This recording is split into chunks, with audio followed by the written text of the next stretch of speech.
नमस्कार, म सुरेन्द्र भण्डारी। म सम्पूर्ण दाजुभाइ दिदीबहिनी देश विदेशमा बस्नुभएका नेपाली नागरिकहरूलाई लिपुलेक, कालापानी र लिम्पियाधुरा नेपालको भूमि हो। यो नेपालको सार्वभौम सत्ताभित्र पर्दछ। यो नेपालको भौगोलिक अखण्डताभित्र पर्दछ। नेपालको सार्वभौम सत्ता र भौगोलिक अखण्डतामा आँच पुर्याउने काम कुनै पनि हाम्रा मित्र राष्ट्र छिमेकीबाट हुनु हुँदैन। यदि यस्तो काम कसैले गर्दछ भने त्यो विस्तारवाद हो भन्ने सन्देश दिनका लागि र जब जब राष्ट्रियताको प्रश्न उठ्दछ, मुलुक अस्मिताको प्रश्न उठ्दछ, त्यसबेला हामी सम्पूर्ण नेपाली नागरिकहरू एकजुट भएर राष्ट्रियता बचाउनको लागि ऐक्यबद्ध हुन सक्छौँ भन्ने सन्देश दिनका लागि हामीले यो अहिले विकट परिस्थितिमा, कोरोनाको विकट परिस्थितिमा सडकमा आन्दोलन गर्न सक्ने अवस्था छैन, सरकारको ध्यान आकृष्ट गर्न सक्ने अवस्था छैन। त्यसैले हामीले सडकबाट घर घरमा आन्दोलनको रूपलाई परिवर्तन गरेका छौँ। यसर्थ हामी घरमै बसेर आफ्नो मातृभूमि र राष्ट्रियताप्रतिको हाम्रो अदम्य साहस, ऐक्यबद्धता देखाउनका लागि यही जेठ 4 गते आइतबारका दिनदेखि जेठ 10 गते शनिबारका दिनसम्म लगातार 1 हप्ता बेलुका 8 बजे 5 मिनटका लागि आफ्नो घरको बत्ती बन्द गरौँ या लाइट बन्द गरौँ भन्ने हामी सन्देश दिन चाहन्छौँ र त्यसको लागि यहाँहरू सबैलाई अनुरोध गर्न चाहन्छौँ। हुन त कतिपयले यो ब्ल्याक आउट प्रभावकारी हुँदैन, नगरौँ भन्ने पनि धारणाहरू आएका छन्। तथापि यो कोरोनाको बेलामा सडकमा निस्किन नसकिने, हुन त हामी सडकमा 27 गतेदेखि 31 गतेसम्म सडकमा निस्केका थियौँ। लगभग 500 भन्दा नि बेसी व्यक्तिहरूको गिरफ्तारी भएको थियो, सरकारले दमन गरेको थियो। सरकारले लिपुलेक, कालापानी र लिम्पियाधुरा हाम्रो भूमि हो भन्ने विषयमा गम्भीरतापूर्वक काम नगरिराखेको यो वर्तमान अवस्थामा नागरिकहरू कोरोनाकै सन्दर्भमा घरमै बसेर भए पनि दबाब दिनुपर्ने अवस्था छ र अन्तर्राष्ट्रिय समुदायलाई पनि हामी एकजुट हौँ भनेर सन्देश दिनुपर्ने आवश्यकता छ। यस सन्दर्भमा हामीसँग अरू कुनै पनि विकल्प नभएको कारणले गर्दाखेरि म सम्पूर्ण राष्ट्रवादी देशभक्त नागरिकहरूलाई के अनुरोध गर्न चाहन्छु भने यही जेठ 4 गते आइतबारका दिनदेखि जेठ 10 गते शनिबारसम्मलाई 7 दिनलाई बेलुका 8 बजे आफ्नो घरको बत्ती 5 मिनटका लागि बन्द गरौँ, ब्ल्याक आउट गरौँ र यो ब्ल्याक आउटको अभियानलाई सफल बनाऊ।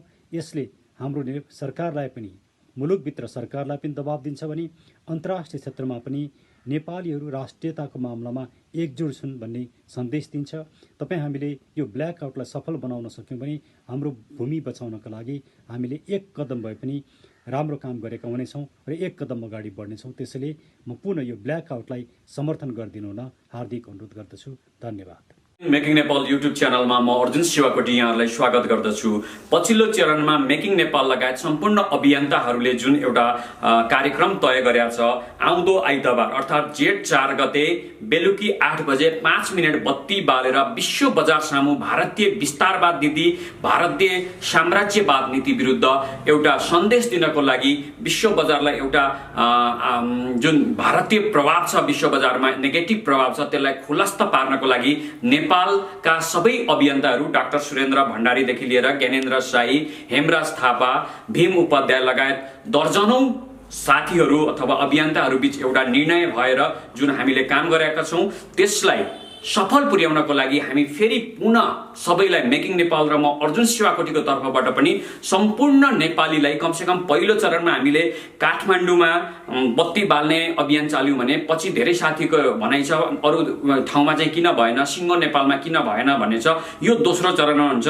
पहिलो यसैलाई सफल पार्नका लागि हामी सबै एकजुट हौं। सम्पूर्ण नेपालीहरू जो काठमाडौँमा हुन्छ, कृपया आफ्नो राष्ट्रको लागि, देशको लागि, जनताको लागि, लिपुलेकको लागि, कालापानीको लागि, लिपुधुरियाको लागि हामी सबैले भारतीय सेनालाई फिर्ता पठाउनको लागि, भारतीय विस्तारवाद नीति छर्लङ्ग विश्व बजार सामु पुर्याउनको लागि 5 मिनेट बत्ती निभाएर, तपाई आफ्नो घरको लाइट निभाएर हामीलाई एउटा सांकेतिक समर्थन र नेपाली हुनुको, नेपालीको एकजुटको, नेपाली एउटा मुठु हुनुको परिचय दिनको लागि अनुरोध गर्दछु। साथै जुन देशमा विदेशमा जति पनि दाजुभाइ नेपालीहरू हुनुहुन्छ, कृपया तपाईहरूले पनि आफ्नो फेसबुकबाट लाइभ गर्नुहोस्। इङ्ग्लिस बोल्न जान्नेले इङ्ग्लिसबाट भन्नुहोस्, नेपाली बोल्न जान्नेले नेपालीबाट भन्नुहोस् र तपाईँको आफ्नो जुन भाषा छ अप्ठ्यारो नमानिकन, मैले पहिला पनि भनिरहेको थिएँ मेरो भ्यू जाँदैन होइन, तपाईँले गरेको एउटा कदमबाट हाम्रो लिपुलेख फिर्किन्छ र सधैँलाई आज पछाडि सधैँको लागि नेपाल सरकारलाई पनि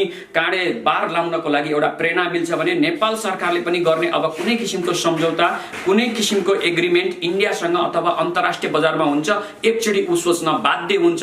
यसका लागि सबै नेपालीले कृपया आफ्नो छातीमा विस्तारवाद इन्डिया नीति गलत छ, लिपुलेख हाम्रो हो, सेना फिर्ता लग जस्ता नारा लाएर तपाईँ फेसबुकमा पोस्ट गर्न सक्नुहुन्छ, आफ्नो फेसबुकबाट लाइभ आउन सक्नुहुन्छ।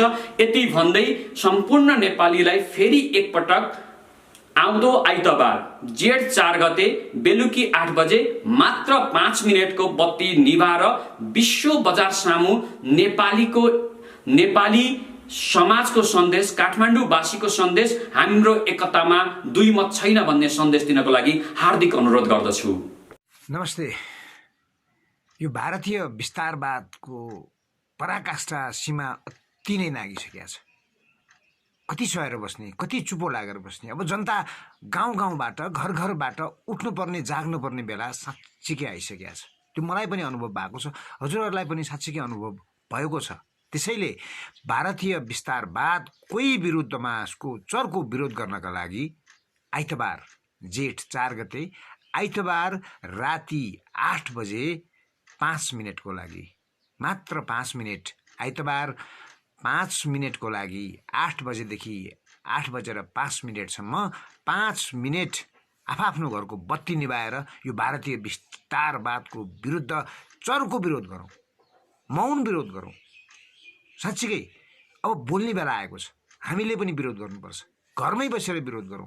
यो अत्याचार भएको छ, सीमाले पराकाष्ठा, त्यो अत्याचारको सीमाले पराकाष्ठा नागेको छ। मलाई अनुभव भयो, तपाईँहरूलाई अनुभव भएको छ। हामी सच्चा नेपाली हौँ, सच्चा नागरिक हौँ, देशको माया गर्छौँ भनेदेखि यो बेलामा हामीले विरोध गर्नुपर्छ। मौन जुलुस आफ्नै घरमा बसेर आइतबार राति 8 बजे 5 मिनट, 8 बजेर 5 मिनटसम्म बत्ती निभाएर विरोध गरिदिनु होला, समर्थन जनाइदिनु होला, विरोधको समर्थन जनाइदिनु होला। तपाईँहरूले पनि भन्न चाहे यो सीमा अधिकरण भएको छ, देश बेचिया छ, देश मिचिया छ, पटक पटक देशमाथि प्रहार भयो, जनताको एउटा मनोबल र एउटा भावनामाथि पटक पटक प्रहार भइरहँदाखेरि अब हामी नबोले को बोल्ने, अब कहिले बोल्ने, कहिले नबोले कहिले बोल्ने भन्ने कुरा हो। विरोधमा समर्थन गरिदिनु होला। म यति भन्न चाहन्छु, आइतबार 8 बजे 5 मिनटको लागि आफ्नो घरको बत्ती बन्द गरेर यो भारतीय विस्तारवादको विरुद्ध हामी एकजुट हुन म विनम्र अनुरोध गर्दछु। नमस्कार, म हाम्रो नेपाल हामी नेपाली अभियानको केन्द्रीय प्रवक्ता नन्दप्रसाद कार्की। आज म सम्पूर्ण नेपाली बाआमा दाजुभाइ तथा दिदीबहिनीहरूका बीचमा वर्तमान समयमा नेपाली तरुण युवाहरू भारतीय विस्तारवाद मुर्दाबाद, केपी ओली सरकार मुर्दाबाद भनेर सडकमा आन्दोलित भइरहेको अवस्था छ। यो सम्पूर्ण नेपाली बाआमा दाजुभाइ तथा दिदीबहिनीहरूलाई जानकारी नै छ। यो विषयमा यहाँहरूका बीचमा केही कुरा राख्ने जमर्को गरिरहेको छु। सन् 1816 तत्कालीन ब्रिटिस इन्डिया र नेपाल सरकारको बीचमा सुगौली सन्धि भयो। उक्त सुगौली सन्धिमा काली नदीदेखि पश्चिमको भूभाग भारतको हुने र पूर्वको भूभाग नेपालको हुने भनेर सुगौली सन्धिको बुँदा नम्बर 5 मा उल्लेख गरिएको छ। सन् 1962 मा भारत सरकार र चीन सरकारको बीचमा ठुलो युद्ध भयो। उक्त युद्धबाट भारत सरकार पराजित भइसकेपछि युद्धमा खटिएका भारत सरकारका सेनाहरू फर्किने क्रममा नेपाली भूभाग कालापानीको घाँटीमा क्याम्प बनाएर बस्ने काम भयो। सन् 2015 मा भारत सरकारका प्रधानमन्त्री नरेन्द्र मोदी चीन भ्रमणमा गएको बेला चीनका राष्ट्रपति सी जिनपिङ र भारतका प्रधानमन्त्री नरेन्द्र मोदीका बीचमा कालापानीदेखि चीन जोड्ने बाटो निर्माण गर्ने द्विपक्षीय समझदारी भयो। उक्त समझदारी सार्वजनिक भइसकेपछि पहिलोपटक सम्पूर्ण नेपाली तरुणहरू सडकमा भारत सरकारको र चीन सरकारको दादागिरीको विरुद्धमा आवाज उठाए। तत्कालीन नेपाल सरकारले कुनै कूटनीतिक प्रयास अगाडि बढाउन सकेन। 2076 साल कार्तिक 16 गते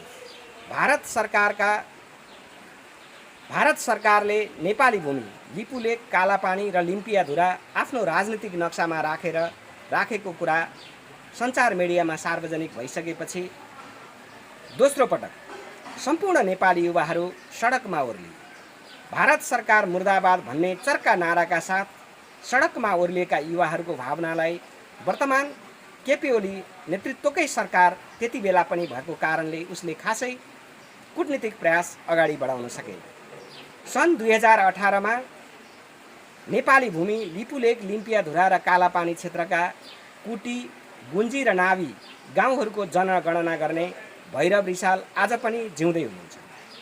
उहाँले केही समय अगाडि नेपाल सरकारलाई नेपालको भौगोलिक इतिहासको विषयमा आफ्नो तर्फबाट जानकारी गराइसक्नु भएको छ, लिखित रूपमा प्रतिवेदन बुझाइसक्नु भएको छ, ग्रेटर नेपालको विषयमा जानकारी गराइसक्नु भएको छ।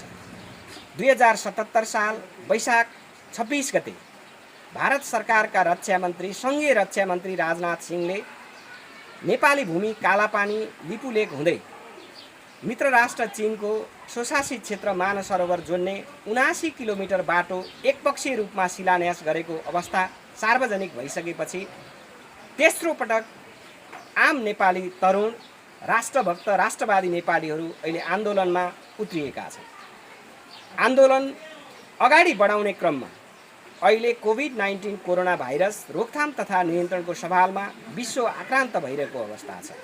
यो विषयमा नेपाल लकडाउनको अवस्थामा भएका कारणले मानव स्वास्थ्यलाई ध्यानमा राखी आन्दोलनलाई सृजनात्मक रूपमा, वैचारिक रूपमा, रचनात्मक रूपमा अगाडि बढाउने सिलसिलामा यही 2077 साल जेठ 4 गते साँझ 8 बजे 5 मिनट सम्पूर्ण देशभक्त, राष्ट्रभक्त नेपाली बाआमा, दाजुभाइ तथा दिदीबहिनीहरूलाई आफ्नो घरमा बत्ती मारेर ब्ल्याकआउट गर्ने कार्यक्रममा एकैबद्धता व्यक्त गरिदिनु हुन सम्पूर्ण नागरिकहरूमा हार्दिक अनुरोध गर्छु, अपिल गर्छु। धन्यवाद, नमस्कार। दर्शकबिन नमस्कार, म शुक्र तामाङ।